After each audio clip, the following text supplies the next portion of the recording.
이게 뭐가 그리 중요하냐고! 쾅!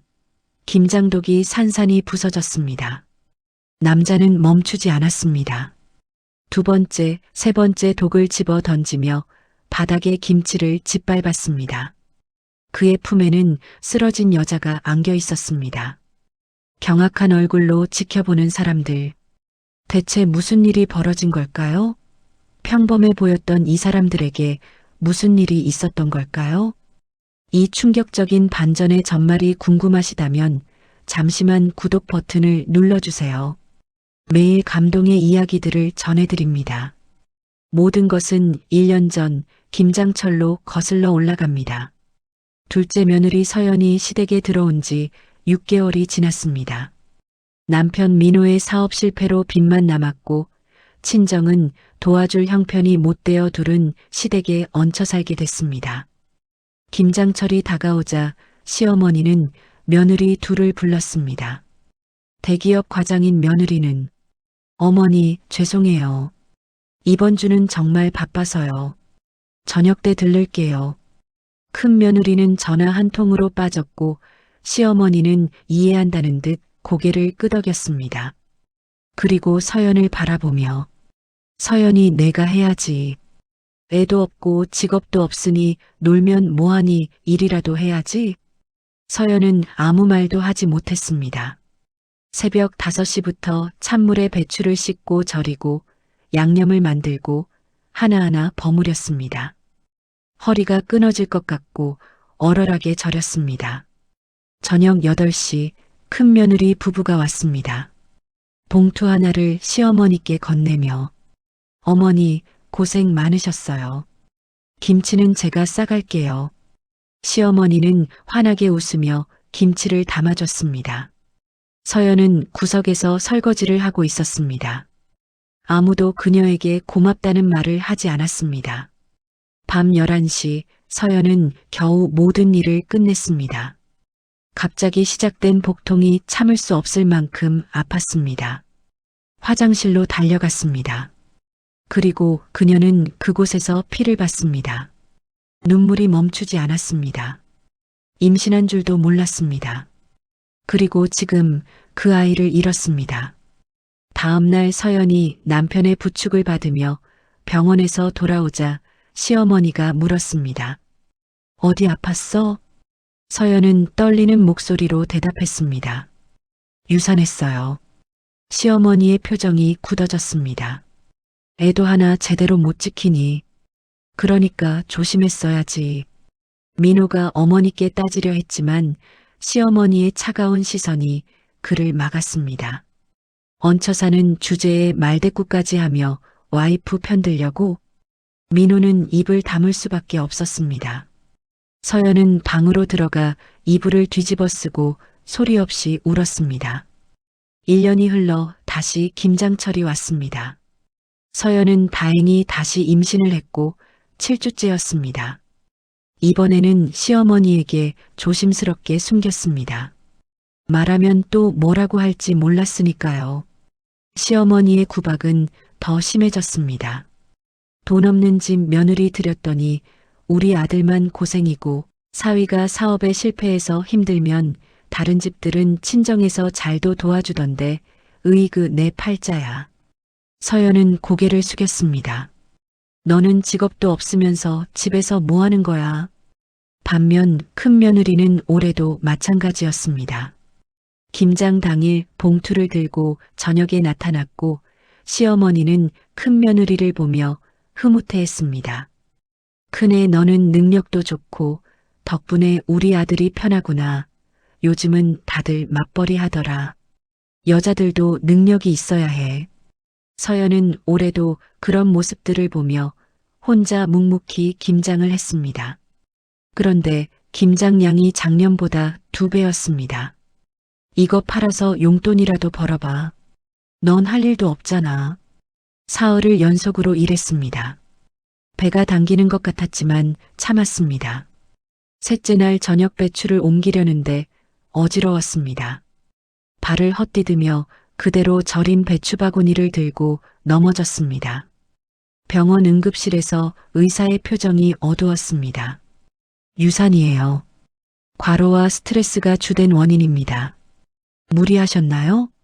민호는 아내의 손을 꽉 잡았습니다. 그의 손이 떨렸습니다. 집으로 돌아오자 시어머니가 한숨을 쉬었습니다. 또 유산이니? 몸 관리를 해야지. 넌 도대체 제대로 하는 게 뭐니? 민호가 참지 못하고 소리쳤습니다. 어머니, 그게 무슨 말씀이세요? 시어머니는 차갑게 말했습니다. 사실을 말하는데 왜 화를 내? 얹혀 사는 주제에. 민호는 주먹을 쥐었지만 서연이 민호의 옷깃을 잡으며 말렸고, 그런 민호는 아무것도 할 수 없었습니다. 그는 아내를 안고 방으로 들어갔습니다. 서연이 작게 속삭였습니다. 미안해. 내가 약해서. 민호는 고개를 저으며 서연을 꼭 안고 눈물을 흘렸습니다. 반년이 흘렀습니다. 서연은 조심스럽게 임신 테스트기를 들여다봤습니다. 2줄이었습니다. 3번째 기회였습니다. 민호에게 먼저 말했습니다. 그는 아내를 꼭 안았습니다. 이번에는 절대 지킬 거야. 약속해. 병원에 함께 갔습니다. 의사는 심각한 표정으로 말했습니다. 절대 무리하시면 안 됩니다. 2번의 유산 이력이 있으니 특히 조심해야 해요. 민호는 고개를 끄덕였습니다. 서연의 손을 꽉 잡았습니다. 계절이 바뀌었습니다. 서연은 임신석 달째였습니다. 그리고 또다시 김장철이 다가왔습니다. 서연은 두려워 얼굴이 창백해졌습니다. 민호가 먼저 어머니를 찾아갔습니다. 어머니, 올해 김장은 서연이가 도와드리기 힘들 것 같아요. 시어머니의 눈빛이 차갑게 변했습니다. 또 핑계야? 매년 무슨 핑계가 그리 많니? 민호가 목소리를 높였습니다. 핑계가 아니에요. 서연이가 임신했어요.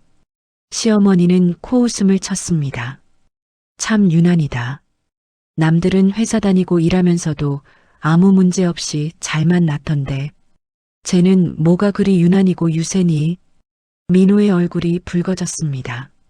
주먹을 쥐었습니다. 하지만 말을 잇지 못했습니다. 매일 집에서 놀고 쉬면서 1년에 한 번 있는 김장도 못 돕겠다는 거냐? 민호는 아무 말도 하지 못하고 돌아섰습니다. 방으로 돌아왔습니다. 서연이 불안한 눈으로 남편을 바라봤습니다. 뭐라고 하셔? 민호는 고개를 저었습니다. 괜찮아. 내가 어떻게든 할게. 하지만 둘 다 알고 있었습니다. 김장은 피할 수 없다는 것을, 시어머니는 절대 물러서지 않을 것이라는 것을. 그날 밤 서연은 잠을 이루지 못했습니다.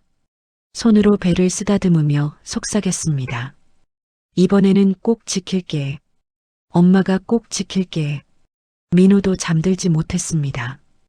아내의 곁에 누워 천장을 바라봤습니다. 무력한 자신이 한없이 초라했습니다. 며칠 후 시어머니가 말했습니다. 김장 날짜 잡았다. 다음 주 토요일이야. 서연의 손이 떨렸습니다. 민호는 아내의 손을 꽉 잡으며 이번만큼은 지켜야 한다고 다짐했습니다. 토요일 아침이 밝았습니다. 김장날이었습니다. 큰 며느리에게서 전화가 왔습니다. 어머니, 죄송해요. 오늘 회사 일이 생겨서요. 저녁 때 갈게요. 매년 똑같았습니다. 매년 똑같이 시어머니는 이해한다며 전화를 끊었고 서연을 불렀습니다. 올해는 배추 300포기 준비했다. 서연의 얼굴이 하얗게 질렸습니다. 300포기라니. 민호가 나섰습니다. 어머니, 그건 너무 많아요. 서연이가 지금. 시어머니가 차갑게 끊었습니다. 얹혀 사는 주제에 매번 말대꾸야? 뭐 하나 쉽게 넘어가는 게 없니? 민호는 말문이 막혔습니다. 서연이 남편의 팔을 잡았습니다. 괜찮아요. 할 수 있어요. 마당에 산처럼 쌓인 배추를 보며 서연은 앞치마를 두르고 일을 시작했습니다. 민호도 함께 도우려 했습니다. 그런데 시어머니가 민호를 불렀습니다. 민호야, 너는 마트 가서 소금 더 사와. 고춧가루도 모자라. 파도 더 사오고. 심부름이 계속됐습니다. 민호는 아내 곁을 떠날 수밖에 없었습니다. 서연은 혼자였습니다. 배추를 씻고 절이고 허리가 아팠습니다. 손은 얼음처럼 차가웠습니다. 배가 당기기 시작했습니다. 점심시간이 지났는데도 시어머니는 점심을 차려주지 않았습니다. 김장하는데 밥은 무슨, 다 하고 나중에 먹어라. 서연은 참고 계속 일했습니다. 양념을 만들고 배추에 버무렸습니다. 하나, 둘, 셋. 숫자가 늘어날수록 몸은 무거워졌습니다. 오후가 되자 배가 더 심하게 뭉치고 당겼습니다. 숨을 고르며 참으며 아기를 생각했습니다. 조금만 더 버티면 된다고. 해가 지기 시작해 저녁 6시가 되자 큰 며느리 부부가 도착했습니다. 깔끔한 옷차림에 손에는 봉투를 들고 있었습니다. 어머니, 고생 많으셨어요. 큰 며느리가 환하게 웃으며 봉투를 건넸습니다. 시어머니도 웃으며 받았습니다. 우리 큰 며느리 바쁠 텐데 와줘서 고마워. 올해는 김장 많이 했으니 모자라지 않게 가져가거라. 서연은 여전히 마당에서 김치를 담고 있었습니다. 아무도 그녀를 보지 않았습니다. 바로 그때였습니다. 서연의 몸이 비틀거리며 손에 들고 있던 배추가 떨어졌습니다. 순간 서연이 그대로 주저앉아 버렸고 치마에 붉은 얼룩이 번졌습니다. 큰 며느리가 인상을 찌푸렸습니다. 어머, 괜찮아요? 병원 가보시지. 무심한 말투였습니다. 시어머니는 한숨을 쉬었습니다. 또 엄살이네. 요번 김장은 양도 많은데 망치는 거 아니니? 어쩜 저리 궁상인지. 누가 보면 내가 엄청 구박하며 매일 일만 시키는 줄 알 거야. 그 순간이었습니다. 민호가 마당으로 뛰어들어와 쓰러진 아내를 보는 순간 그의 얼굴이 일그러졌습니다. 서연아. 그는 아내에게 달려가 안아 올렸습니다. 떨리는 손으로 아내의 얼굴을 쓰다듬었습니다. 서연의 얼굴은 창백했습니다. 괜찮아. 미안해. 서연이 힘없이 속삭였고 민호의 눈에서 눈물이 흘러내렸습니다. 시어머니가 짜증 섞인 목소리로 말했습니다. 병원이나 데려가. 김장은 다 망쳤네. 정말 매년 가지가지 한다. 으이그. 그 말이 민호의 마지막 이성을 끊어버렸습니다. 민호는 아내를 조심스럽게 내려놓고 천천히 일어섰습니다. 그리고 옆에 있던 김장독을 들어올리며 이게 그렇게 중요합니까? 쾅! 독이 바닥에 떨어져 산산이 부서졌고 그 안에 김치가 사방으로 튀었습니다. 민호야, 너 지금 뭐 하는 거야? 시어머니가 소리쳤습니다. 하지만 민호는 멈추지 않았습니다. 두 번째 김장독을 집어 던졌습니다. 세 번째 독도 던졌습니다. 제 아내가 죽어가는데 김치가 중요합니까? 민호는 바닥에 쏟아진 김치를 짓밟기 시작했습니다. 하루 종일 아내가 만든 김치였습니다. 그 김치 위를 걸으며 그가 울부짖었습니다. 2번이나 아이를 잃었어요. 2번이나. 세 번째는 안 돼요. 세 번째는 제가 지킵니다. 큰아들 부부가 겁에 질려 뒤로 물러섰고 시어머니는 얼어붙은 듯 서 있었습니다. 매번 김장 때문이었어요. 그래도 참았어요. 하지만 이제 끝이에요. 민호는 아내에게 다가가 조심스럽게 아내를 안아 올렸습니다. 어머니, 다신 안 봅니다. 평생. 민호는 아내를 안고 대문을 향해 걸었습니다. 시어머니가 뒤에서 소리쳤습니다. 당장 돌아오지 못해. 민호는 돌아보지 않았습니다. 마당엔 부서진 독과 짓밟힌 김치만이 남았습니다. 차에 아내를 태워 시동을 걸며 민호가 말했습니다. 미안해. 조금만 참아 병원 금방 갈게. 서연이 힘없이 고개를 끄덕였습니다. 차가 출발했습니다. 그 집을 영원히 떠나는 것이었습니다. 병원 응급실에서 의사가 나오며 다행히 아기는 살렸습니다. 하지만 정말 위험했어요. 민호는 그 자리에 주저앉아 안도의 눈물을 하염없이 흘렸습니다. 절대 안정이 필요합니다. 다시는 무리하시면 안 돼요. 병실에 누운 서연을 보며 민호는 다짐했습니다. 이제 정말 둘이서 시작하자고. 일주일 후 둘은 다시 무슨 일이라도 시작해보려 아껴뒀던 돈으로 작은 원룸을 얻었습니다. 좁았지만 따뜻했고 무엇보다 평화로웠습니다. 민호는 낮에는 편의점, 밤에는 배달 일을 하며 아르바이트를 시작했습니다. 집에 있는 시간이 거의 없었습니다.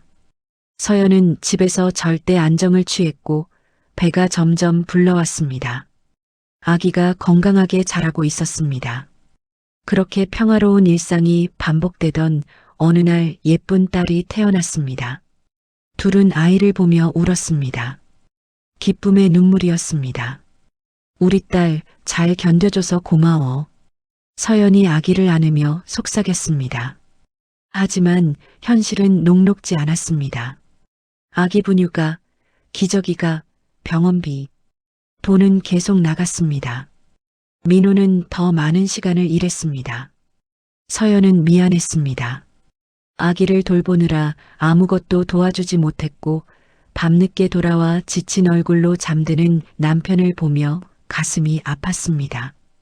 아기가 3달이 되었을 때 서연은 생각했습니다. 뭔가 도울 수 있는 일이 없을까? 문득 김치가 떠올랐습니다. 시댁에서 그렇게 많이 담갔던 김치. 아기가 낮잠을 자는 시간에 조금씩 담가서 장사를 해볼까 하는 생각이 들었습니다. 작은 배추 5포기를 사서 아기가 자는 동안 조심스럽게 김치를 담갔습니다. 저녁에 민호가 맛을 보며 그의 눈이 커졌습니다. 진짜 맛있어. 어머니 집에서 만들 때보다 훨씬 맛있는데? 서연도 맛을 봤습니다. 생각보다 괜찮았습니다. 민호에게 제안했습니다. 나 이거 SNS에 한번 올려볼까? 요즘 김치 찾는 사람 많던데. 애 키우면서 힘들지 않겠어? 무리하지 마. 나 해보고 싶어. 이렇게라도 해서 힘든 우리 남편 조금이라도 도와야지. 그렇게 작은 도전이 시작됐습니다. 7.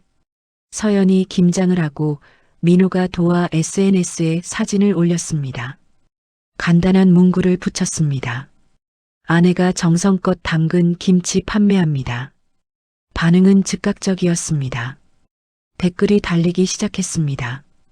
가격이 어떻게 되나요? 서연은 반응에 놀랐고 조심스럽게 가격을 책정했습니다. 소량으로 시작했습니다. 첫 주문이 들어왔습니다. 3포기였습니다. 서연은 떨리는 손으로 정성껏 포장했습니다. 며칠 후 후기가 올라왔습니다. 인생 김치 맛봤어요. 진짜 맛있어요. 재주문이 들어왔습니다. 이번엔 5포기였습니다. 그 사람이 친구에게도 추천하며 주문이 하나씩 늘어났습니다. 한 달이 지나자 주문이 쏟아지기 시작했습니다. 서연은 아기를 재운 후 밤마다 김치를 담갔습니다. 민호도 퇴근 후 함께 포장을 도왔습니다. 희한하게 힘들지 않고 즐거웠습니다. 퇴근한 남편과 대화하며 김장하는 시간이 기다려지기까지 했습니다. 당신 손맛이 정말 대단한가 봐. 재주문이 계속 들어와. 민호가 신기해하며 말했습니다. 석 달이 지났습니다. SNS 팔로워가 점점 늘고 매일매일 주문 알림이 울렸습니다. 댓글에는 감사 인사가 가득했습니다. 이 김치 먹고 시댁 김치 못 먹겠어요. 친정엄마도 인정한 맛이에요. 아이가 김치를 처음 먹어요. 서연은 행복했습니다. 돈도 중요했지만 사람들이 자신의 김치를 좋아해 준다는 게 더 기뻤습니다. 매출이 오르기 시작했습니다. 한 달에 200만 원, 300만 원. 민호는 편의점 아르바이트를 그만둘 수 있었습니다. 여보, 우리 진짜 잘 될 것 같아. 민호가 아내를 안으며 말했습니다. 서연은 딸을 안고 웃었습니다. 이 모든 게 꿈만 같았습니다. 1년이 흘렀습니다. 서연의 김치는 이제 유명해졌고 주문이 밀려 직원 2명을 고용했습니다. 작지만 깔끔한 아파트로 이사도 했습니다. 방송국에서 출연 제안이 왔지만 서연은 정중히 거절했습니다. 저는 그냥 조용히 김치 담그는 게 좋아요.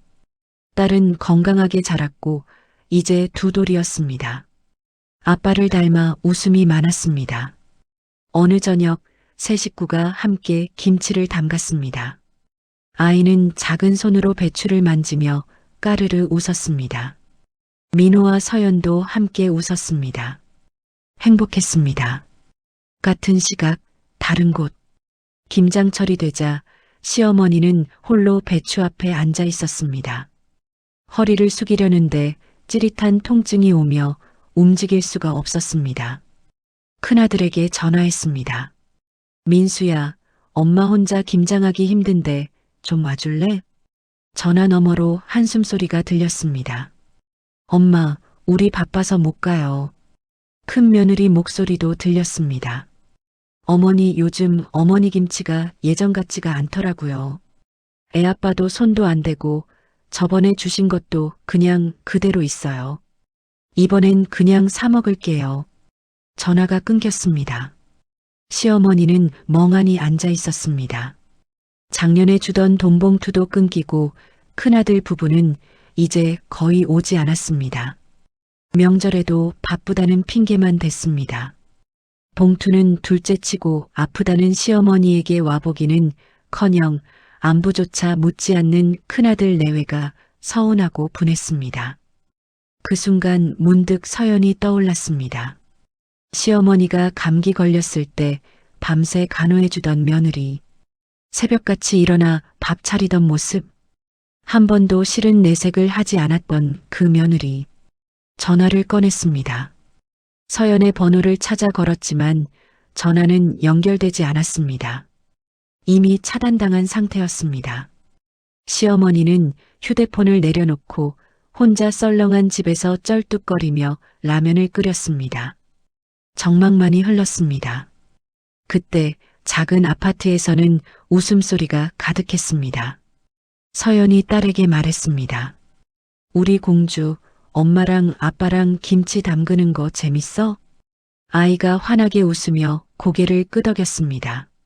민호가 아내와 딸을 안았습니다. 웃음이 끊이지 않는 세 사람은 매일이 행복했습니다. 사람을 대할 때 그 사람의 가치는 돈이나 지위가 아닙니다. 진심으로 대해주는 마음입니다. 누군가를 함부로 대하면 그 사람이 떠났을 때 비로소 그 소중함을 알게 됩니다. 하지만 그때는 이미 늦습니다. 당신 곁에 있는 사람들을 소중히 여기세요. 그들이 당신 곁에 있을 때 말입니다. 오늘의 이야기가 울림이 있으셨다면 구독, 좋아요와 응원의 댓글 남겨주세요. 매일 감동 사연을 들려드리는 방울방울 이야기입니다.